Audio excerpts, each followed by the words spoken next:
Located in the heart of British Columbia and Wells Grey Country, surrounded by soaring mountains and thundering waterfalls. The North Thompson Valley has been the home for logging communities for over 50 years. However, with the downturn in the forest industry, community members saw this as an opportunity to once again gain control over their natural resources.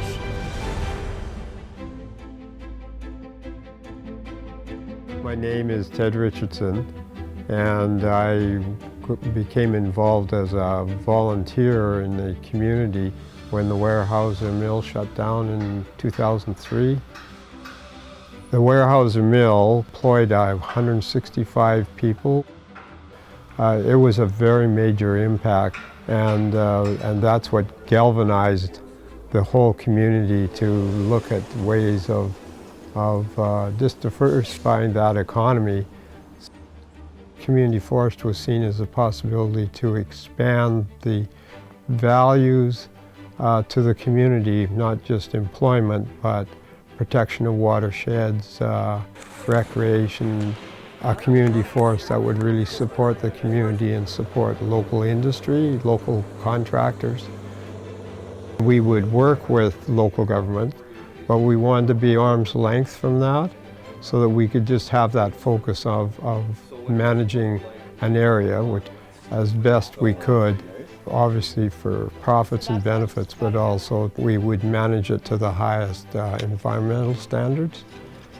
So we as a community viewed getting a community forest as being something that would really be positive for the community. So that's why we went down that road. So my name's George Briscoe, the General Manager of the Wells Grey Community Forest Corporation.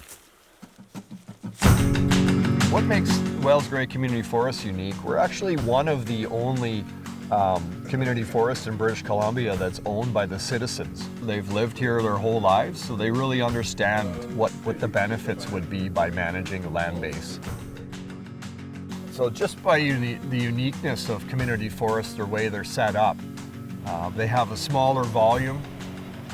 They go a lot slower than major licensees. They are in a fixed area base, so they are returning to the same spots.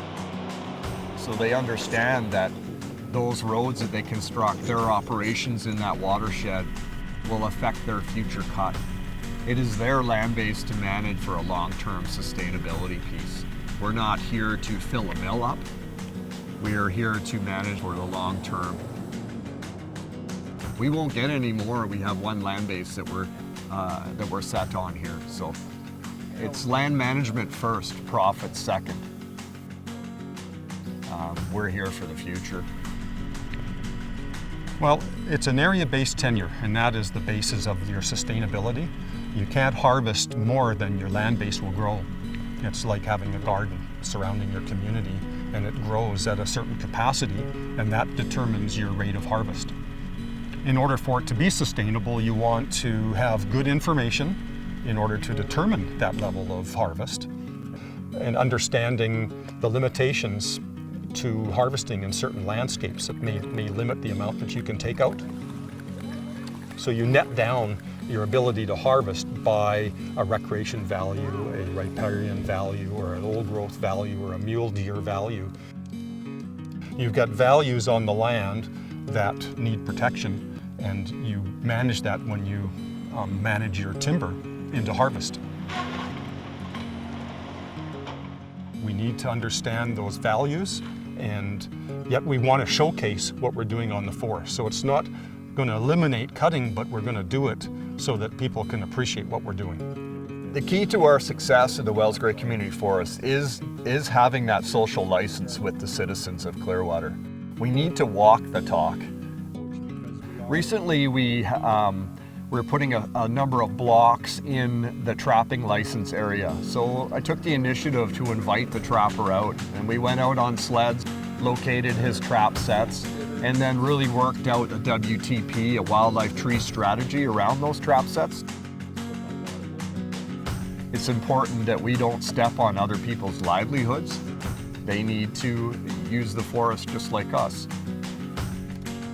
So one of our best examples is probably the last couple of years when we did harvesting and planning within the Wells Gray Outdoor Club recreation tenure.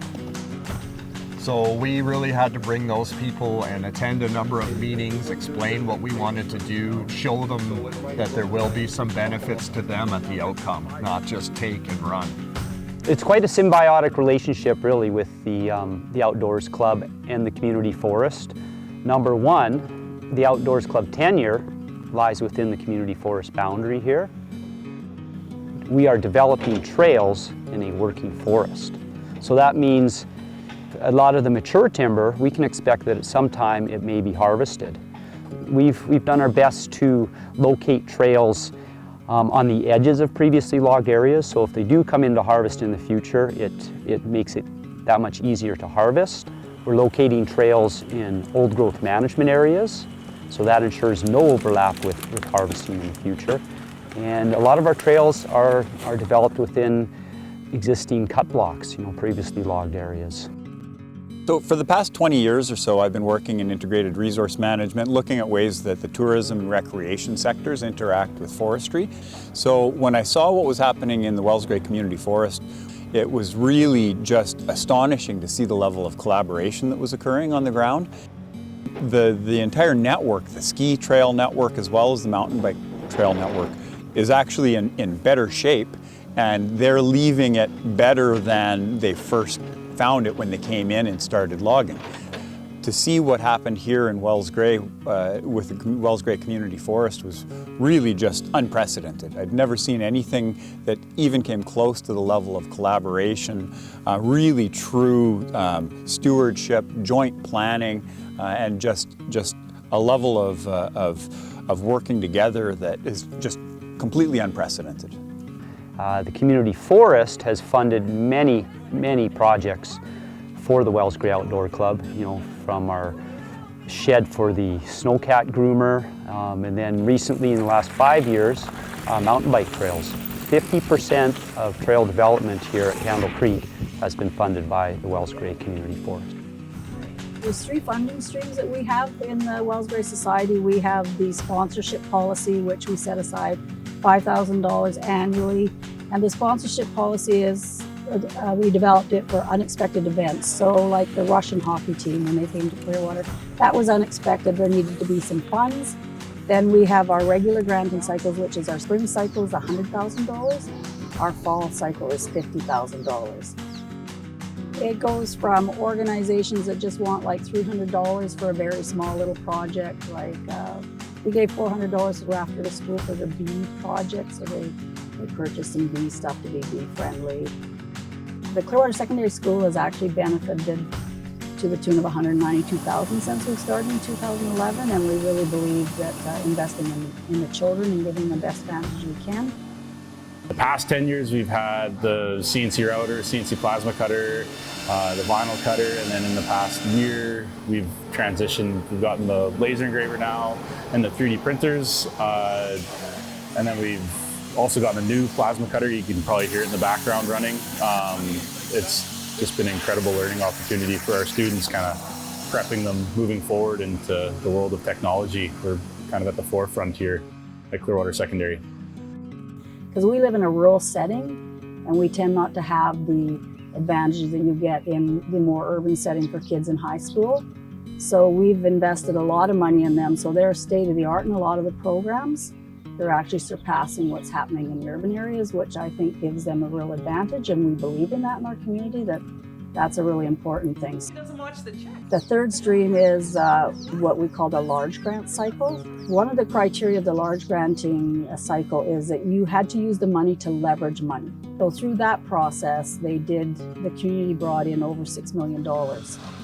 We funded the YCS for the affordable housing, the 26 units that are there. We funded the Evergreen Acres for the senior housing project. We gave them $1,050,000 so that they could get funding through the BC Housing. Our funding actually, it's really great because it covers all the demographics too. That's the other thing that we don't think about. We fund things right from toddlers right up to the seniors. We are really fortunate in our community. We have the Wells Gray Community Forest, they have granted us funds for the bus. So that makes a trip like this very affordable for almost every senior in the community. YCS has benefited quite a bit because they run a really good service in the community. And so we've helped them out with a lot of their projects, and that has definitely benefited the community. To me, the profits stay here. It benefits all the organizations that otherwise would really be struggling. It is a game changer for this community. It does so much good for us. The funding that they provide, the way they are managed, changes the game for everything we need to do in Clearwater. They fund things, they make projects happen that couldn't happen any other way. And I think people are beginning to realize how important and how integral community forest is to Clearwater. An important part of community forest is bringing people back into the woods, reconnecting people with their land base. The success of the community forest stems from that community-minded, family-minded thing. We take care of each other, and I think that passion for the benefit of all is a key to that. Forest is very important for our valley. You know what? It provides a huge amount of local control over our resource, and that's needed more. It allows us to keep some of the profits in the community to be able to invest it back into the communities. Without them, we would have so much less opportunities in the community, and that allows for everyone from all age groups to be able to be active. Road trip, road trip, road trip.